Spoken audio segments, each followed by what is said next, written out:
मसीह यीशु के बाबरकत जलाली कदूस प्यारे नाम में आप सबको सलाम। आप इस वक्त वॉच कर रहे हैं फेथ टीवी, जिसके चेयरमैन और फाउंडर जो हैं वो रेवरेंड सिसिल जॉन बरकत हैं, और मैं आपका host doctor Biniamin Rocky. Programme कलाम के भेद में एक मरतबा फिर एक नए गेस्ट के साथ आपको वेलकम कहता हूँ, और खुदा की मैं शुक्रगुजारी करता हूँ कि आज के दौर में खुदा नौजवान बेटे और बेटियों को अपनी खिदमत के लिए इस्तेमाल कर रहा है। और आज भी हमारे साथ जो एज ए एवेंजलिस्ट काम करते हैं वो भी यंग हैं, खुदा उनको बड़ी कुदरत के साथ अपने जलाल के लिए इस्तेमाल कर रहा है। और इससे पहले कि हम उनका तारुफ लें, आए हम अपनी आंखों को बंद करें, अपने सरों को झुकाएं और दुआ मांगें। पाक जिंदा जलाली आसमानी खुदा, यीशु के प्यारे नाम में हमारे दिल शुक्रगुजारी से भरे हैं। तू पाक है, अजीम है, वादों का सच्चा है, और खुदावन तू भला खुदा है जो खुदा उन लोगों का चुनाव करता है ताकि वो तेरी खिदमत करे। और आज के खादम के लिए भी हम तेरे शुक्रगुजार हैं, उसमें से होकर हमसे बोलना, कलाम करना, ताकि बरकत और ताजगी हम पाएँ, और तेरे कलाम के वसीला से बहुत सारी ज़िंदगियाँ यकसर यीशु के नाम में तब्दील हो जाएं। लोगों के ईमान को मजबूत करना और अपने जलाल के लिए खुदा सबको इस्तेमाल करना। यीशु मसीह नासरी के नाम से ये दुआ मांगते हैं, आमीन। तो नाज़रीन, आज हमारे साथ एक नए गेस्ट मौजूद हैं, आए हम उनका तारुफ लेते हैं। जी एवेंजलिस्ट शराफत साहब, आप अपना ज़रा तारुफ दें। मसीह यीशु के कादर और जलाल नाम में आप सबको मेरी तरफ से सलाम। मैं खुदा का बहुत शुक्रगुजार हूँ कि जिसने मुझे ये फ़ज़ल दिया ताकि मैं कलाम मुक़द्दस की रहनुमाई में उसके कलाम को शेयर कर सकूं। और दूसरे नंबर पे मैं खुदा के खादिम रेवरेंड सिसिल जॉन बरकत का बहुत शुक्रगुजार हूँ, और उनकी पूरी टीम का, कि खुदा हम इसी तरह उन्हें और ज़्यादा अपने जोश में और जज्बे में इस्तेमाल करें, और ज़्यादा उनकी टीम को बरकत दें। मेरा नाम एवेंजलिस्ट शराफत लियाकत है, और मेरा ताल्लुक charismatic revival church ministries of Pakistan से है, जिनके founder chairman reverend doctor Benjamin हैं। और मैं इनके अंडर ही एज एवेंजलिस्ट काम कर रहा हूँ इनके चर्च में। खुदा आप सबको बरकत दे और ताजगी के दिन लाए आपकी ज़िंदगी में। जी एवेंजलिस्ट शराफत, आज आप खुदा के कलाम में से कौन से वो कलाम के भेद हैं जो आज ऑडियंस के साथ और हमारे साथ शेयर करेंगे? जी सर, मैं आज खुदा के कलाम मुक़द्दस में से जो खुदा ने मुझे मेरे ज़हन में डाला कि मैं खुदावंद की आवाज़ को आप तक पहुँचाऊँ। मरकुस की अंजील उसका 16 बाब और उसकी 16 में जो खुदावंद के कलाम मुक़द्दस के भेद है वो मैं आपके साथ शेयर करना चाहता हूँ। अनवान क्या है आज आपका? अनवान तो है ईमान। और क्या ही खुशी की बात है कि जो उन्होंने टॉपिक का चुनाव किया वो भी फेथ है, और फेथ टीवी पर ये मौजूद है। आए हम ईमान के तल्लुक़ से आज इनसे सीखते हैं। जी तलावत करें कलाम खुदा में से। फर्स्ट ऑफ ऑल, आप सबसे मेरी इल्तिजा है कि for a few minutes close your eyes and let's pray for the word of God. खुदावंद आसमानी बाप बुजुर्ग, खुदावंद तेरा शुक्र करते हैं तेरे फजल के लिए, तेरी रहमत के लिए। जब तेरे कलाम के भेद फेथ टीवी पर शेयर किए जाएं तो जितने भी खुदावंद व्यूअर वॉच कर रहे हैं तो इन सबको बरकत दे और अपने जलाल के लिए कसरत से इस्तेमाल कर। मसीह यीशु के नाम में दुआ मांगते हुए आमीन आमीन। कलाम मुक़द्दस में से हम देखेंगे मरकुस की अंजील उसका 16 बाब और उसकी 16 आयत। कलाम मुक़द्दस में यूँ लिखा है, और जो ईमान लाए और बपतिस्मा ले वो निजात पाएगा, और जो ईमान ना लाए वो मुजरिम ठहराया जाएगा। कलाम मुक़द्दस का पढ़े जाना और सुने जाना आप सबके लिए बाइस बरकत हो, आमीन। कि कलाम मुक़द्दस में जब भी ईमान के मतलब बात की जाती है, फेथ के मतलब बात की जाती है, तो यीशु मसीह ने कहा कि राह, हक और ज़िंदगी मैं हूँ, और जो मसीह के पास आना चाहता है उसके अंदर ईमान हो। अगर उसके पास ईमान नहीं है तो मसीह को वो हरगिज पसंद नहीं आ सकता, क्योंकि कलाम मुक़द्दस में लिखा है कि मसीह के पास आने वाले के अंदर ईमान होना चाहिए। इधर हमने ये तलावत भी ये किया है, जो ईमान लाए और बपतिस्मा ले वो निजात पाएगा, और जो ईमान ना लाए वो मुजरिम ठहराया जाएगा। अगर मेरे अजीजों आप हमेशा की जिंदगी चाहते हैं आपको यीशु मसीह पर 24 घंटे और जितनी भी आपकी जिंदगी है उस पर ईमान रखते हुए जिंदगी बसर करनी है। एक दिन में 24 घंटे और जितना भी अरसा और जितना वक्त और जितनी भी आप जिंदगी इस दुनिया में पाते हो, खुदावंद से इल्तिजा और दरख्वास्त और मुनाजाते यही किया करें कि खुदावंद हमें वो ताकत ईमान की दे जो तू चाहता है कि हम ईमान में जिंदगी बसर करें, क्योंकि कलाम मुकद्दस में लिखा है कि मेरा रास्तबाज बंदा ईमान से जीता रहेगा। सो आज हमें इस बात पर गौर करना है कि हमारा ईमान किस पर है और किस तरह का हमारा ईमान है और किस तरह की हम जिंदगी बसर कर रहे हैं। ये हमारा मकसद होना चाहिए। हमारा ईमान किस पर है, किस तरह की जिंदगी बसर कर रहे हैं और हमारा ईमान कैसा है। अगर आज आपका ईमान खुदावंद यीशु मसीह पर है और आप एक बहुत ही लो लेवल की जिंदगी बसर कर रहे हो, तो यीशु मसीह की हरगिज ये मर्जी नहीं है कि आप ऐसी जिंदगी बसर करें, क्योंकि जो मसीह को पाते हैं वो जिंदगी पाते हैं, क्योंकि उसने कहा कि राह, हक और जिंदगी मैं हूं। सो जो मसीह के पास आते हैं वो सदा कसरत की जिंदगी पाते हैं। सो मैं आपके लिए इसके मतलब एक और रेफरेंस पढ़ना चाहता हूं, रोमियो 4 बाब और उसकी 17 आयत। चुनाचा लिखा है कि मैंने तुझे बहुत सी कौमों का बाप बनाया, उस खुदा के सामने जिस पर वो ईमान लाया, सही, और जो मुर्दों को जिंदा करता है और जो चीजें नहीं हैं उनको इस तरह बुला लेता है कि गोया वो हैं।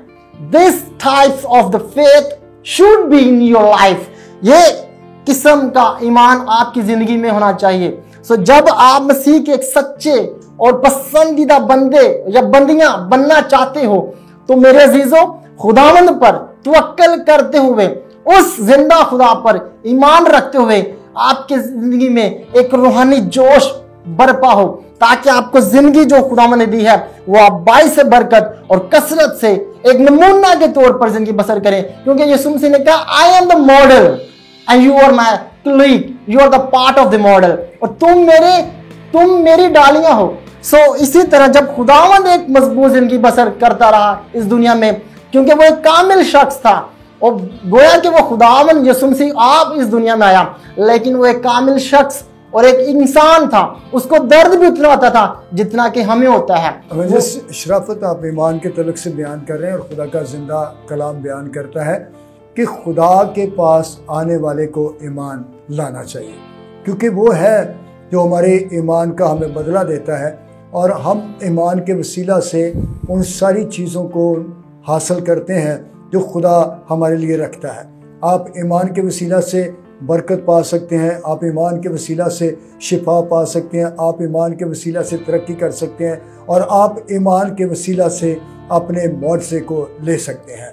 और खुदा के कलाम में से जो हवाला तलावत किया गया, जो ईमान लाए वो बपतिस्मा ले और फिर वो क्या पाएगा, निजात पाएगा। यानी सबसे पहले तो हमने क्या करना है, हमने मसीह यीशु पर ईमान लाना है। आज बहुत सारे लोग हैं जो ईमान रखते हैं, बहुत सारे लोग हैं जो ईमान में मजबूत हैं, लेकिन उनको क्या चाहिए, उनको और ज़्यादा ईमान रखना है ताकि वो बड़े बड़े मौजज़ात को देख सकें। और मैं एक तजर्बे की बात आपके साथ करना चाहता हूँ, वो ये है कि छोटे ईमान से छोटे मौजज़ात होते हैं और बड़े ईमान से बड़े मौजज़ात होते हैं। और खुदा जब आपके अंदर ईमान को देखता है तो फिर वो आपके ईमान की तारीफ भी करता है। बाइबल मुकद्दस में बहुत सारी जगहों पर हमें मिलता है कि खुदावंद के कलाम में से हम पढ़ते हैं कि वहाँ पर लोगों के ईमान की तारीफ की गई है और खुदावंद यीशु मसीह वहाँ पर खुद दूसरों के ईमान की तारीफ करते हुए नजर आते हैं। और एक जगह उन्होंने कहा कि ऐसा ईमान मैंने इस्राएल में भी नहीं पाया है। और खुदा को हमारे अंदर कौन सी चीज़ पसंद है, वो हमारा ईमान है। और खुदा का कलाम बयान करता है कि ईमान के बानी और कामल करने वाले यीशु को तकते रहो। आप किसको देखते हैं? अगर आप दुनिया को देखते हैं तो फिर आपका ईमान कमज़ोर है, अगर आप यीशु को देखते हैं तो फिर आपका ईमान मजबूत ईमान है। जी, कुछ ईमान के तलक से और बयान जी सर। सो इधर कलाम में और भी बहुत से रेफरेंस है, बहुत से आयात हैं जो आपके लिए मेंशन हैं। सो मैं इनमें से चंद फ्यू आपके लिए लेके आया हूँ। और वह इधर से दो चार बातें ये भी लिखी हैं कि अपनी सब राहें उस पर छोड़ दे और वह सब कुछ करेगा। क्योंकि जब हम अपनी जिंदगी की फिक्रें अब अपने आप पर लेते हैं तो हम कुछ भी नहीं कर सकते, क्योंकि खुदा ने कहा कि तुम अपनी जिंदगी का एक लम्हा ना बढ़ा सकते हो ना कम कर सकते हो। सो हालेलुया। सो हमें इसी तरह फिक्र करने की कोई ज़रूरत नहीं है। सो 24 घंटे हर वक्त अपनी ज़िंदगी के लम्हात में हमें खुदावंद यीशु मसीह पर ईमान रखते हुए ज़िंदगी बसर करनी है, क्योंकि जो वो सब कुछ करेगा। आज जो शख्स खुदा के साथ चलना चाहता है, उसको इस बात की जरूरत है कि वो खुदा पर ईमान रखे। हालेलुया। और इसी तरह मैं यहाँ पर एक क्वेश्चन मेरे जहन में आ रहा है कि हम सब खुदा पर ईमान रखते हैं। जब लोगों से क्वेश्चन किया जाता है, और बहुत दफ़ा बहुत सारी मीटिंग्स में तो मैंने ये भी देखा है कि जब हीलिंग मीटिंग्स होती हैं और कुछ लोग वहाँ पर शिफा पा रहे होते हैं, कुछ लोग अपने मुआवजात ले रहे होते हैं और जिनके लिए दुआ की जाती है, और जब वो शिफा याब नहीं होते तो फिर उनको सिर्फ ये कहकर वहाँ से चला जाने को कह दिया जाता है कि जी आपके अंदर ईमान नहीं है। तो इस बात की मुझे आज तक समझ नहीं आई, क्योंकि ना सिर्फ हमारे ईमान के वसीला से हमें मौज़े मिलते हैं, बल्कि जो दुआ करने वाला है उसके ईमान के वसीला से भी हम मौज़ा हासिल कर सकते हैं। जब चारपाई पर एक शख्स को लाया गया, जिसके दोस्त उसको लेकर आए, तो वो शख्स जो चारपाई पर पड़ा हुआ था उसका अपना कोई फेथ नहीं था, लेकिन उसके दोस्तों का ईमान था कि यीशु मसीह उसको शिफा दे सकता है। और वहाँ पर तो हमें बहुत बड़े अल्फाज सुनने को मिलते हैं कि खुदा यीशु मसीह ने उनसे ये भी कहा कि तेरे गुनाह मुआफ़ हुए, और उसने शिफा पाई। अब उस शख्स का तो कोई ईमान नहीं था। तो मैं यहाँ पर कहना चाहता हूँ कि अगर दुआ करवाने वाले का ईमान नहीं है, और ये कैसे हो सकता है कि कोई शख्स दूसरे शहर से आपके पास आया है दुआ करवाने के लिए, और आप सिर्फ उसको ये कह रहे हैं कि जी आपका तो ईमान ही नहीं है। अगर उसका ईमान नहीं है तो फिर आपका ईमान किधर है? आपके ईमान को तो काम करना चाहिए। यानी ये हम अपने ऊपर से एकदम से जिम्मेदारी उतार देते हैं, क्योंकि जो लोगों के लिए दुआ करते हैं वो दुआगो लोग होते हैं। और खुदा उन सारे खादमों को बरकत दे जिनको खुदा शिफा के लिए, लोगों की बहाली के लिए, रूहों की निजात के लिए, और खुदावन के लोगों को उसकी बादशाही में दाखिल होने के लिए जो लोग दुआ कर रहे हैं, मेहनत कर रहे हैं, खुदा उन खादमों को और ज़्यादा अपने जलाल के लिए इस्तेमाल करे। लेकिन इन अल्फाज की अभी तक समझ नहीं आई कि जी आपका तो ईमान ही नहीं है। वो शख्स 20 चक्कर लगा चुका, 20 मरतबा वो दूसरे शहर से आपके पास आ चुका है, और आखिरकार उसको ये अल्फाज सुनने को मिलते हैं कि जी आपका ईमान नहीं, आप इसलिए शिफा नहीं पा रहे। ये पता नहीं कौन सी थियोलॉजी है, मुझे इसकी समझ नहीं आई। अगर उसका ईमान नहीं है तो फिर आपके ईमान को तो काम करना चाहिए। आपका ईमान कहाँ है? क्योंकि मैं समझता हूँ कि जब वो आपके पास आ गया है इस भरोसे पर कि आप उसके लिए दुआ करेंगे, तो फिर खुदा की कुदरत काम करेगी। तो कभी किसी को नाराज़ ना किया करें, उनको बगैर दुआ के ना भेजा करें। और मेरी आपसे गुजारिश है कि आप उनके ईमान को मजबूत करने में उनका ज़रूर साथ दें। जी एवेंजलिस्ट शाफत साहब, जी सर, आप कुछ ईमान के तलक से और ऑडियंस को इनकरेज करें ताकि उनका ईमान बढ़े। और अक्सर जब हमारे अजीज़, हमारे दोस्त, हमारे बहन भाई जब परेशान होते हैं, बीमार होते हैं, तो उन्हें कुछ भी मसला या मसाइल होते हैं तो वो दुआ करवाने के लिए खादमों के पास जाते हैं। लेकिन हम बाइबल मुक़द्दस में से देखेंगे कि खुदा किस तरह का ईमान चाहता है, या खुदावन की क्या राय है जब हम उसके पास आएँ। सो मैं इसके लिए आपके लिए तिलावत करना चाहता हूँ अब्रानियों 11 बाब और उसकी 6 आयत से। और हम देखेंगे कि अब्रानियों 11 बाब की 6 आयत में क्या लिखा है कि ताकि जब हमें कोई मिरेकल, मौजज़ा जब चाहिए होता है तो हम क्या कर सकते हैं ताकि हम खुदावंद यीशु मसीह को पसंद आए और अपने मौजज़े को रिसीव कर सके। कलाम मुक़द्दस में लिखा है, और बगैर ईमान के उसको पसंद आना नामुमकिन है। Without faith you can not become a favour to the God. आप बगैर ईमान के उसको नहीं पसंद आ सकते। सो आपसे यही इल्तिजा दरख्वास्त की जाती है कि जब भी खुदावंद आप पर फजल करे कि आप खादमों के पास जाएं, चर्च में जाएं, अपनी किसी भी इबादतगाह में जाएं, तो खुदावंद के ऊपर ईमान लेकर और उस पर पूरा भरोसा रख कर चर्च में जाया करें, ताकि खुदावंद आपको पसंद करके आपको बरकत और सलामती दे। और आगे लिखा है, और बगैर ईमान के उसको पसंद आना नामुमकिन है, इसलिए कि खुदा के पास आने वाले को ईमान लाना चाहिए कि वो मौजूद है और अपने तालबों को बदला देता है। बिकॉज खुदावंद हर वक्त हमारे लिए फिक्र करता है। उसने हमसे मोहब्बत रखी और अपने बेटे को इस दुनिया में भेजा ताकि कोई भी शिकस्त खुरता जिंदगी बसर ना करे। खुदावंद की यही मर्जी है कि कोई भी लाचारी की हालत में जिंदगी बसर ना करे, बल्कि खुदावंद यीशु मसीह के ऊपर फेथ और ईमान और भरोसा ट्रस्ट करते हुए खुदावंद यीशु मसीह के पास आए और खुदावंद यीशु मसीह आपकी ज़िंदगी को बहाल करे और बरकत पर बरकत दे। और इसी के साथ मैं एक और रेफरेंस आपके साथ पढ़ना चाहता हूँ, याकूब का खत और उसका पहला बाब उसकी 6 आयत। ये भी ईमान के मुतल्लिक है। मैं आपके लिए रहनुमाई के लिए पढ़ना चाहता हूँ ताकि आपके अंदर आज ईमान की ताकत और भरोसा पैदा हो और आप खुदावंद यीशु मसीह से वो बरकत और कसरत की ज़िंदगी हासिल कर सके जो खुदावंद यीशु मसीह आपको देना चाहता है। याकूब का खत और उसका पहला बाब और उसकी 6 आयत में लिखा है, मगर ईमान से मांगे और कुछ शक ना करे। और पीछे में क्या पढ़ा कि जो यीशु मसीह के पास आए उसके अंदर ईमान होना चाहिए। बगैर ईमान के हम खुदावंद यीशु मसीह को पसंद नहीं आ सकते। और जब आपने मांगना है तो वो किस तरह मांगना है, याकूब का खत हमें यही बताता है, मगर ईमान से मांगे और कुछ शक ना करे, क्योंकि शक करने वाला समुद्र की लहर की मानिंद होता है जो हवा से बहती और उछलती है। क्योंकि जब हमारे अंदर परेशानी, हर तरह की जो टेंशन और गफलत और तरह तरह के हालात जब पैदा होते हैं, तो जब हमें दुनिया में परेशानी का सामना होता है, तो जब हम ईमान की ताकत को इस्तेमाल करते हैं तो यीशु मसीह हमारी जिंदगी को कसरत से बहाल करता है। तो नाज़रीन, आपने सुना कि शक करने वाला समुंदर की लहर की मानद होता है। तो मैं आपको बताना चाहता हूँ कि कभी शक को अपने ज़हन में ना आने दें। शक जो है वो ईमान का दुश्मन है, और अगर आप शक करेंगे तो आप कभी भी अपना मौजा नहीं ले सकते, आप कभी भी शिफा नहीं पा सकते। अगर शक आपकी ज़िंदगी में है तो शक जो है वो दीमक की तरह ईमान को खा जाता है। तो मैं आपकी हौसला अफजाई करना चाहता हूँ कि ईमान रखें। जो ईमान रखते हैं वो बड़े बड़े मौज़ात को देखते हैं, वो बड़ी शिफाओं में दाखिल होते हैं, वो बहुत कुछ हासिल करते हैं। और मेरी आपसे दरख्वास्त है कि आप जब फेथ टीवी वॉच कर रहे हैं और फेथ के तलक से आज आप सीख रहे हैं, तो इस पैगाम का मकसद खुदा के खादम ने जो ईमान के तलक से बयान किया, उसका मकसद ये है कि आप अपने ईमान में ग्रोथ करें। आप कैसे ईमान में बढ़ सकते हैं?